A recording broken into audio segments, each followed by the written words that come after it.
Olá meus amigos, tudo bem com vocês? Hoje nós iremos conversar sobre um importante autor ali da virada do século XV para o século XVI. Nós estamos falando de Thomas More, que se for latinizado pode ser chamado também de Thomas Moros. Ele nasce em 1478 ou 1480 e vem a falecer no ano de 1535. Nasce e falece na cidade de Londres. Ele é considerado santo por duas igrejas, a Católica Apostólica Romana e a Anglicana. No ano de 1866, o então Papa Leão XIII fez o seu processo de beatificação. E mais tarde, no ano de 1935, o Papa Pio XI o canonizou. A sua época, quando ele estudava, sua formação inicial, foi feita no direito. Ele estudou direito, se formou nesta área, como também estudou línguas. Ele estudou o grego, estudou o latim, sabia ler bem nessas línguas, tanto que suas principais obras são escritas em latim. Ele faz referência o tempo todo a expressões que ele cria a partir do grego. Ele veio ocupar diversos cargos públicos. Ele atua como diplomata, escritor, advogado, homem de leis. Aí, os comentadores, em geral, do Thomas More, eles o consideram um grande humanista do Renascimento. E uma coisa muito interessante em relação ao Thomas More, numa época em que as mulheres não estudavam, alguns acreditavam até que as mulheres eram incapazes de aprender qualquer coisa.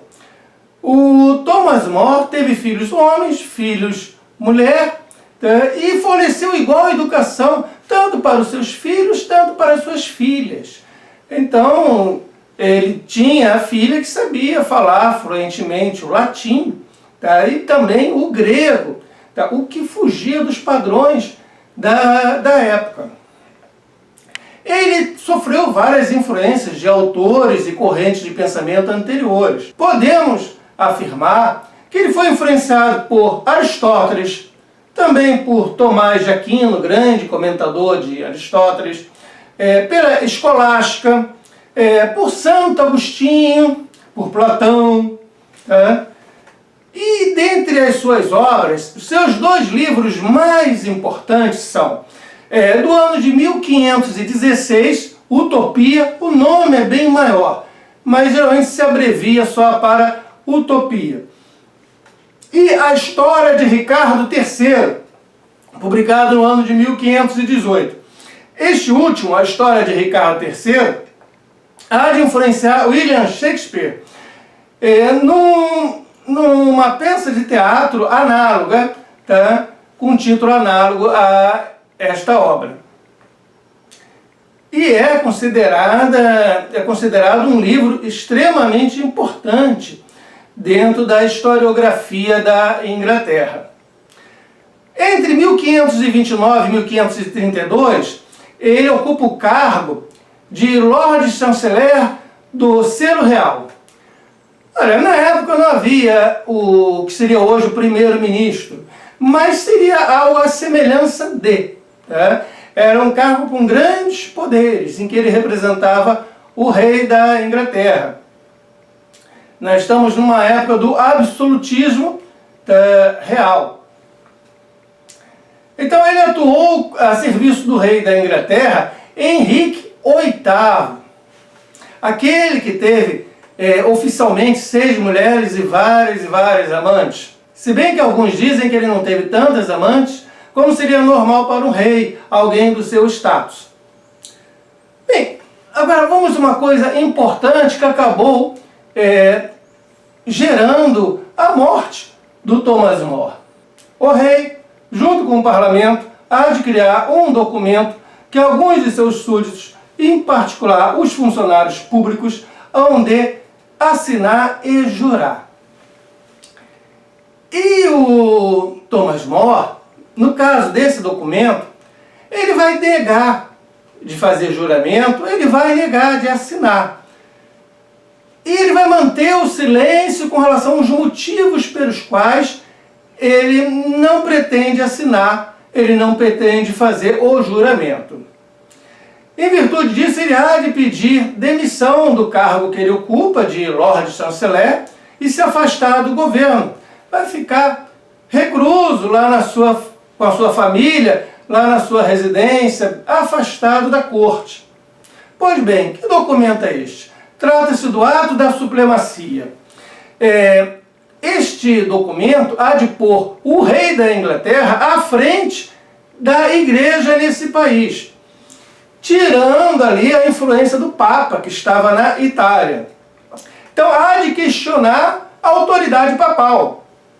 Há de reconhecer a separação do rei com a sua esposa, Catarina de Aragão, que veio da família real da Espanha. Veja, o relacionamento com Catarina de Aragão parece que foi um bom relacionamento, afetivo, sexual, tiveram até um bom relacionamento. Alguns dizem, mas é errado, tá, gente? Que ele não conseguia ter filhos homens. E que aí seria um problema dele enquanto homem, porque hoje se sabe que para você ter um filho homem é importante a contribuição masculina. Tá? Mas no caso, veja bem, não é isto, porque ele teve realmente filhos homens. Teve filhos homens e teve filhos mulher. Inclusive, um dos filhos do sexo masculino chegou até a idade adulta. Bem, esse filho, claro, foi feito fora do casamento oficial. Mas ele até não viesse a falecer cedo, poderia vir até a ser o rei da Inglaterra. Mas vamos lá. A questão não é essa, ele teve filhos homens sim. Só que a questão é que a esposa dele, a Catarina de Aragão, ela, fora uma filha que sobreviveu, ela tinha muitos natimortos. As crianças já nasciam mortas, ou ela sofria abortamento, ou vinham a falecer pouco depois do nascimento. Então havia uma preocupação grande com você deixar um descendente que assumisse a coroa real. Veja, a esposa já estava ficando velha. Ele tinha algumas opções. Veja, ele poderia pegar a filha, que ele tinha uma filha com Catarina de Aragão, casá-la e esperar que ela tivesse um descendente, tá? Um neto, no caso, para ele, que pudesse dar continuidade à coroa. O problema é que a filha dele ainda era criança, não estava ainda na idade de casamento. A segunda opção que ele tinha era pegar o filho homem, nascido fora do casamento, com uma de suas amantes, e torná-lo apto a ocupar a coroa. Beleza? E a terceira opção, que foi a que ele escolheu, era se separar desta mulher e pegar uma mulher mais jovem, tá, com condições de procriar, para ter um outro filho e tentar ter um filho homem. Ele já se relacionava com outra mulher, uma dama da corte de nome Ana Bolena. Parece que teve um bom relacionamento com Ana Bolena. E ele optou por casar com Ana Bolena, mas para isso ele precisava primeiramente se separar de Catarina de Aragão. E também precisava que o parlamento e os súditos reconhecessem a legitimidade dos filhos nascidos deste novo casamento. Então o juramento e o documento que deveria ser assinado era isto. Tá? A separação da igreja, porque o Papa se negava a aceitar a anulação do casamento com Catarina de Aragão, motivos políticos, a influência da Espanha, tá? Porque Catarina de Aragão vinha da família real espanhola, a Espanha não queria a anulação do casamento. Então, por causa disso, haveria então a separação da igreja da Inglaterra, criando a igreja anglicana, e também um novo casamento e o reconhecimento dos filhos, a legitimidade dos filhos oriundos deste novo casamento.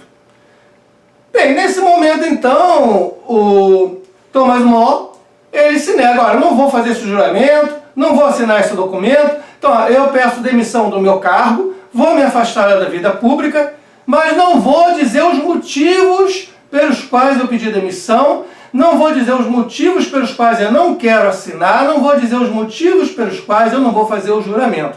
Vou me isolar. Ele pensava que desta forma iria evitar consequências mais trágicas para ele e sua família. Mas não deu muito certo não. Ele de fato se afastou da corte, passou a viver em pobreza, inclusive, mas com o tempo ele acabou sendo preso, porque o silêncio dele falava muito, gente. Era um homem importante, era um homem tido como honesto, um homem tido como sério, e o silêncio dele incomodava muito. E a consequência é que ele acabou sendo decapitado, tá? Teve a cabeça retirada do corpo. O Thomas More, ele é um homem religioso, muito religioso. Ele tinha horas certas para fazer as suas orações e tinha uma grande devoção a Deus. Fazia penitência regularmente. Então ele mantinha também um comportamento ético-moral cristão. Era o tipo do servidor que não aceitava em hipótese alguma suborno. Ele era funcionário público, beleza, mas suborno ele não aceitava, em função do cargo, que era muito comum na época da Inglaterra da época, você dá os presentes para quem ocupava cargo, especialmente cargo de juiz, que ele chegou a ocupar cargo de juiz. Então você tinha de tomar decisões em relação ao que estava ali em julgamento. E as partes às vezes ofereciam presentes que ele não aceitava. Ele fazia penitência usando uma camisa de silício. Veja bem, o silício ele é feito de pelo de cabra. Funciona assim: você veste aquela camisa em cima do seu dorso nu. No caso dele, por cima da camisa, ele colocava uma camisa de seda fina, com a qual ele se apresentava na corte. Ninguém sabia que por baixo das roupas dele havia uma camisa de silício. Só quando ele estava para morrer, ele retirou a camisa e deu para a filha. Hoje é uma das relíquias desse santo, a camisa que ele usava. É para proporcionar incômodo, desconforto. É um tipo de autotortura, você infringir dor e sofrimento a você mesmo. Então, um tipo de penitência, mortificação. Então, você vê o tipo de cristão que ele era. Tendo todo o luxo da corte, podendo fazer tudo, ele ficava se mortificando. Ele é crítico da reforma protestante. Lembra do Lutero, a reforma protestante? Então, ele se opunha veementemente a Lutero e as suas ideias. Ele defendia a Igreja Católica, Apostólica Romana e a autoridade do Papa. Ele entende que o direito canônico está acima do direito comum. Né? E, veja bem, durante o período em que ele atuou como chanceler, entre 1529 e 1532, ele atuou de modo a perseguir e também a punir os que se afastavam da religião católica. Ele punia os que seguiam a vertente dos protestantes, de Lutero, punia os hereges e as heresias. Ele não aceitava. Foi bem rigoroso nesse tocante, o que gera um paradoxo. Porque no seu principal livro, Utopia, em seu escrito, ele defende a tolerância religiosa, gente. Como pode um homem que escreve defendendo a tolerância religiosa atuar à frente de um cargo público de modo a não permitir tolerância alguma? Ele só aceitava uma religião, a católica, apostólica, romana. E vamos então para esse livro, já que começamos a tocar no assunto. Utopia. É ele que cria o nome, sabe, gente? Você hoje deve usar esse termo, utopia, aparece nos jornais, é um termo bem falado, mas não existia antes do More. É Thomas More que cria o nome utopia. Do grego é uma negação, tá? E topia vem de topos, que é lugar. então é o não lugar, é lugar nenhum. Tá? Ou seja, uma brincadeira, uma ironia, como que seria uma ilha. Uma ilha que se encontra no oceano em lugar nenhum, tá? Um não lugar. Veja, o livro Utopia, ele é inspirado na obra A República de Platão, e aqui eu lembro que nós temos vídeos sobre a República de Platão, é só entrar na playlist Sócrates, Platão e Aristóteles, vale a pena. Lá eu explico melhor o que é a República. Tanto no livro A República, tanto no livro A Utopia, é proposto um estado ideal. No livro Utopia, nós temos uma crítica social. Isso é muito importante, gente. Esse livro é inspirado em relatos de marinheiros, que era muito comum porque tinha sido descoberto o Novo Mundo. As Américas e várias ilhas tinham sido descobertas recentemente. Então havia diversos relatos dessas viagens maravilhosas feitas por marinheiros, desde os descobrimentos lá de Portugal e depois da Espanha. Então é inspirado em relatos de marinheiros após a descoberta da América. E esses relatos, eles traziam os habitantes dessas ilhas, dessas terras distantes, de uma forma muito peculiar. Estes habitantes eram descritos como pessoas felizes e que viviam num estado de natureza, sabe? Nus, sem conhecer realmente o que é o bem, o que é o mal, vivendo, quem sabe, como Adão e Eva no paraíso. Então, isso mexeu muito com a imaginação do europeu à época. Tanto que, veja, no caso do Thomas More, o personagem principal da sua ilha, Utopia, que é onde vamos ter esses habitantes do Novo Mundo, vamos ter essas pessoas vivendo em estado praticamente de natureza, tá? O personagem principal é um marinheiro. E veja, é um marinheiro nascido em Portugal. O seu nome é Rafael Itrodeu. Rafael Itrodeu, ele é apresentado ao personagem que vai representar o Thomas More. Sim, no livro, o Thomas More já aparece como um dos personagens. Então, um amigo comum do Rafael e do Thomas More apresenta o Rafael Itrodeu ao Thomas More. E o Rafael, então, vai contar as suas experiências, o que ele viu, a ilha que ele conheceu, como este povo vivia, e vão fazer uma comparação da situação da Inglaterra naquela época. Nesta ilha, os bens são comuns, não há propriedade privada. Tá? Isso não existe, gente. Apesar de homens e mulheres não serem iguais, há, no entanto, uma maior igualdade entre ambos.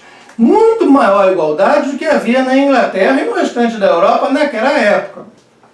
Mas não se trata, de jeito nenhum, da igualdade que nós temos hoje, tá? Do mundo ocidental, no século XXI, tá, gente?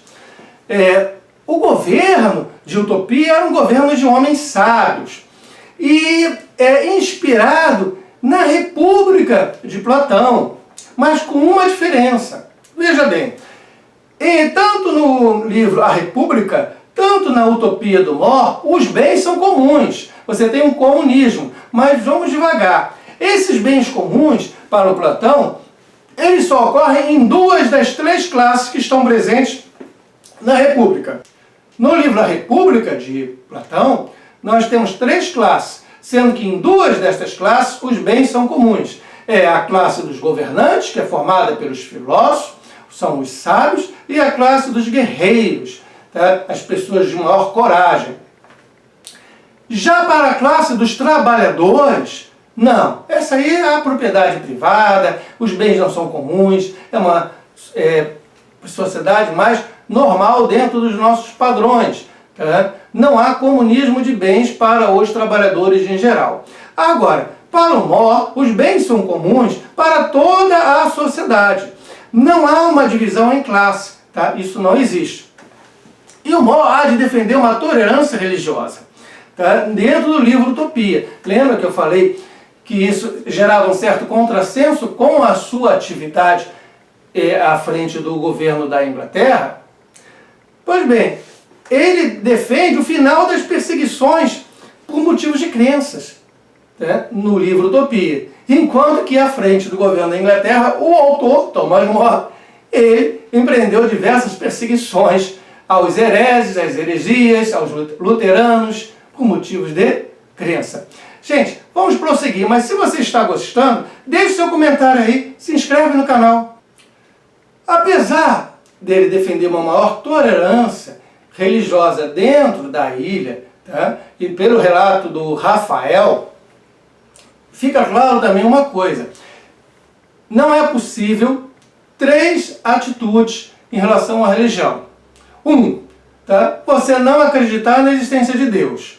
Se você não acredita na existência de Deus, você é expulso da ilha ou você é afastado até que você mude a sua convicção. Então você precisa acreditar que Deus existe. Precisa acreditar na providência divina e na imortalidade da alma, que após a sua vida terrena, a morte do seu corpo, sua alma vai continuar existindo e vai estar sujeito a prêmios e castigos em outra vida. Então estas 3 coisas, Deus, providência e imortalidade da alma, é obrigatório na ilha de Utopia.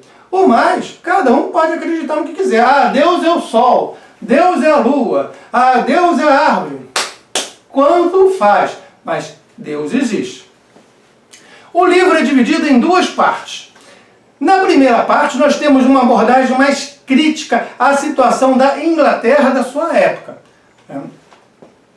E na segunda parte, nós temos uma descrição da ilha Utopia.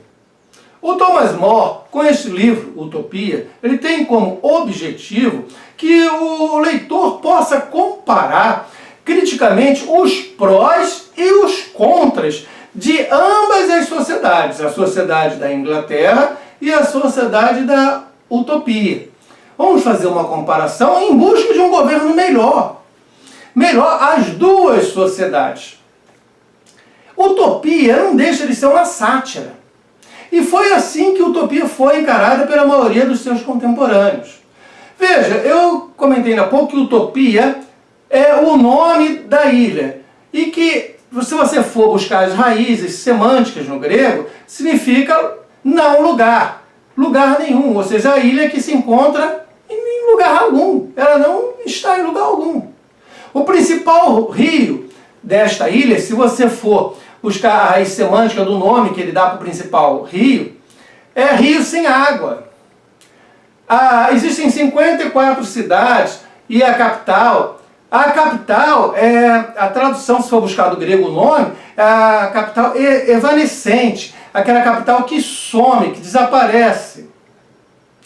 O rei, tá, tem um nome. Também, se você for traduzir, vai dar algo semelhante ao rei sem povo. Tá?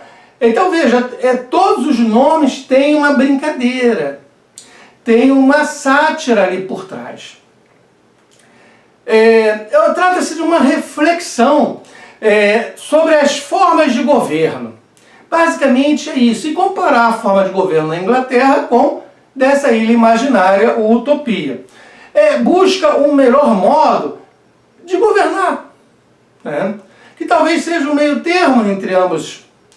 E tem como base a mente do Thomas More, tá? O Estado ideal vai ter como base o Estado cristão, obrigatoriamente. Agora, em Utopia, nós temos também a presença de um outro filósofo antigo, Epicuro, ali falando do prazer moderado. Um prazer está presente na ilha, sim, tá? Mas é um prazer moderado. Veja, para alguém que faz penitência e usa uma camisa de silício para provocar desconforto, é mais uma incoerência você pensar num pensador como Epicuro, que defende o prazer o tempo todo. Epicuro jamais colocaria uma camisa de silício. Não. Tá? Mas está presente ali na Utopia. Como também o ócio, para ser desfrutado de modo moral, e também intelectual. Sabe, o ócio, você tem aquelas horas que você não precisa trabalhar, que você não precisa fazer alguma coisa. Então você pode desfrutar destas horas para desenvolver melhor a sua moral e a sua intelectualidade. E a felicidade, gente, isso é muito importante. Tanto na República do Platão, tanto no livro do More, Thomas More, Utopia. A felicidade e utopia está vinculada a prazeres simples. Na verdade, são 4 coisas que vão gerar felicidade em utopia. A primeira, os prazeres simples. A segunda, não possuir coisas supérfluas. A terceira, a tolerância com as crenças religiosas mais diversas possíveis. E a quarta, o comunismo de bens. Então são essas 4 coisas que, em seu conjunto, vão gerar a felicidade daqueles que residem, que moram em utopia. Já com relação ao tempo, ele é organizado, tá? Totalmente organizado. E na Inglaterra é muito comum você servir ao Senhor, tá? Mas na ilha não há servidão ao Senhor, isso não existe. A educação é igual, tanto para homens, tanto para mulheres. E a jornada de trabalho dura somente 6 horas. Nós temos ausência de violência na ilha, os governantes eles prezam pelo bem comum, e o bem comum é muito mais importante que o bem individual. A guerra, muito frequente na Europa daquela época, em utopia a guerra é abominada. E a caça é considerada loucura.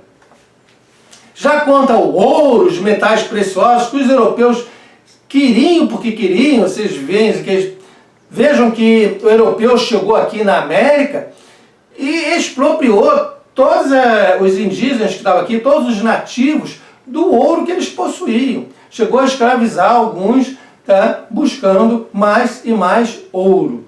Tá? Só que em utopia, o ouro e metais preciosos não têm valor algum. Não há dinheiro em circulação. Mas vamos fazer aqui 2 ressalvas. Eu falei que a guerra é abominada. Beleza.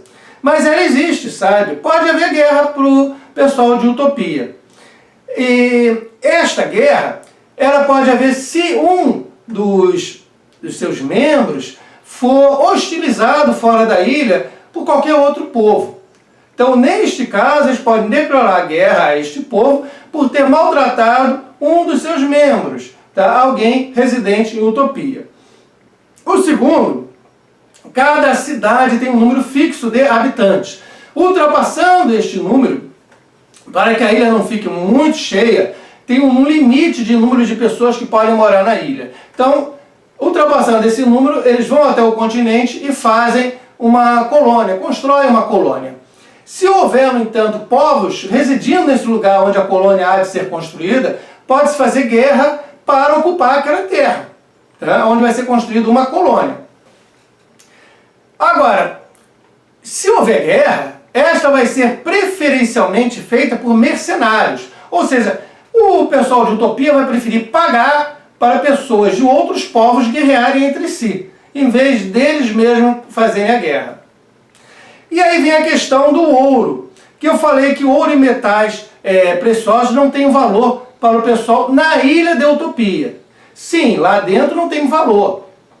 Mas o ouro é importante sim, porque serve para pagar esses mercenários que vão fazer guerra no lugar do pessoal de utopia e também para favorecer as trocas com povos fora da ilha, que eles podem comprar o que bem entenderem fora da ilha de outros povos, utilizando o ouro. Ora, não se trata, em hipótese alguma, de um livro revolucionário, socialmente revolucionário, ou um manifesto. Não. Não tem nada a ver com o que se entende hoje por socialismo e comunismo. Se bem que o pessoal que segue nessa vertente, socialismo, comunista, podem ver o Thomas More como um proto-comunista. Alguém que está lá atrás, antes do socialismo surgir, antes do comunismo surgir na Europa, do Marx e outros, mas já está falando lá do comunismo. Então, tanto que na época da União Soviética foi construída até uma estátua em homenagem ao Thomas More. Mas isso é um erro, gente, é um erro. Ele não deve, Utopia não deve ser visto como um manifesto, nem como um livro revolucionário em sentido social. Não. Trata-se de uma obra de ficção literária. Esta obra tende a propor uma reflexão sobre a necessidade de reformas sociais. Esta é a ênfase da obra. É uma obra revolucionária, sim, na sua época, tá? Mas revolucionária no sentido de apresentar ideias novas que possam se contrapor ao que existe na época na Europa. Não que essas ideias devam ser adotadas acriticamente. Não, não é isto. Tanto que, veja bem, vamos pensar nos dias atuais, hoje, século XXI, a gente pode fazer uma crítica a esta obra, a forma como as pessoas de utopia viviam. Eu, particularmente, de todas as utopias que eu já li, eu não gostaria de morar em nenhuma delas. Seriam bem desagradáveis. Mas vamos lá. A utopia carece de liberdade. Não há liberdade em utopia. Não. Tá? Ela apresenta desigualdade entre homens e mulheres. Para os nossos padrões hoje, contemporâneos, homens e mulheres teriam uma total desigualdade. Para os padrões da Europa, da Inglaterra, daquela época, é uma evolução. Veja, como eu falei, a mulher não estudava. E em utopia, a educação é igual para homens e mulheres. Beleza, gente. Mas para os nossos padrões contemporâneos, você vê claramente desigualdade entre homens e mulheres. Você tem a existência do trabalho escravo, gente. Cada família em utopia tem direito a 2 escravos. Sim, gente, 2 escravos por família. Você tem muita disciplina e ordem na organização social. Chega a ser até sufocante para os nossos padrões a quantidade de disciplina e ordem presente naquela ilha. E é muito semelhante ao que seria hoje um governo autoritário. Aonde, veja bem, este governo da ilha indica até mesmo a profissão que o cidadão deva seguir. Imagina alguém indicando onde você vai trabalhar, o que você vai fazer na sua vida. E você não poder dar palpite? Pois é, gente. E pior, imagina você ter de usar exatamente a mesma roupa do teu vizinho e de todo mundo que você conhece. É uma uniformização das vestimentas. Todo mundo se veste com roupas simples e iguais. E você não tem, portanto, veja bem, você não tem uma valorização das liberdades individuais. Elas não estão presentes. Por tudo isso, gente, utopia não é aquele paraíso, não é a cidade perfeita e não é o lugar das liberdades. Não. Tá? E nem era a intenção do Thomas More apresentar a utopia desta forma. Não. Como eu falei, é uma obra de ficção literária onde ele quer fazer uma crítica à sociedade da Europa, da sua época, e quer fazer esta comparação, tá, entre o que que a Inglaterra está vivendo naquele momento e a partir da influência de Platão, de Santo Agostinho, como a Cidade de Deus de Santo Agostinho, e também dos relatos dos marinheiros sobre as descobertas do Novo Mundo, desses nativos. Ele quer fazer uma comparação entre esta cidade imaginária que ele criou, que é uma sátira, tá, em utopia, com a sociedade que a Inglaterra vive. Vamos fazer uma comparação entre ambas e vamos buscar uma forma nova de governo que nos permita viver de um modo mais feliz, mais sensato, e eu diria até mais religioso, mais temente a Deus. Bem, gente, eu espero que vocês tenham gostado do vídeo. Muito obrigado pela presença até aqui e até mais.